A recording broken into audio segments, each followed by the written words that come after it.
কেমন হতো আমাদের দেশটা যদি জেলখানা মুক্ত বাংলাদেশ হতো? এই পৃথিবীতে অনেক দেশ কিন্তু অলরেডি আছে, যে দেশগুলোতে কোনো জেলখানা নেই।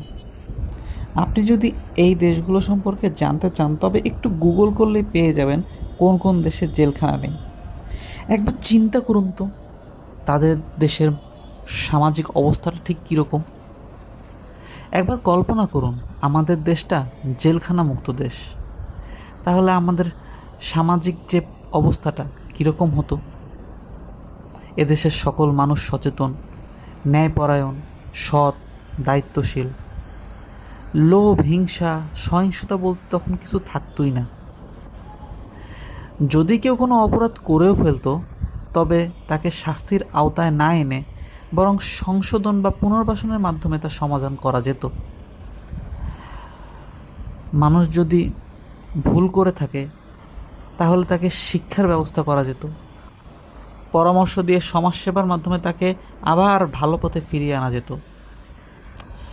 দরিদ্র, বৈষম্য, এই ব্যাপারগুলো যদি কমে আসে তাহলে অপরাধ আপনা আপনি কমে যেত। সবাই কাজের সমান সুযোগ পেত। মানুষের যে মৌলিক অধিকার, খাদ্য, বস্ত্র, বাসস্থান, চিকিৎসা, শিক্ষা, প্রত্যেকে তার অধিকার ন্যায্যভাবে পেত। সামাজিক সহমর্মিতা, মানবিকতা বৃদ্ধি পেত।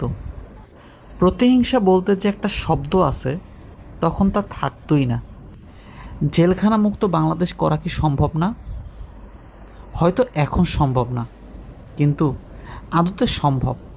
কারণ পৃথিবীর অনেক উন্নত দেশ অলরেডি জেলখানা মুক্ত দেশ গঠন করেছে। তারা যদি সাকসেসফুলভাবে তাদের দেশ পরিচালনা করতে পারে, তবে বাংলাদেশ কেন নয়? তবে সেক্ষেত্রে কেবল আইনই নয়, আমাদের শিক্ষা, নৈতিকতা, অর্থনীতি এবং ন্যায় বিচারের ব্যবস্থা বড় ধরনের পরিবর্তন আনতে পারে। আপনি কি চান জেলখানা মুক্ত বাংলাদেশ হোক? যদি চেয়ে থাকেন অবশ্যই কমেন্টে জানান।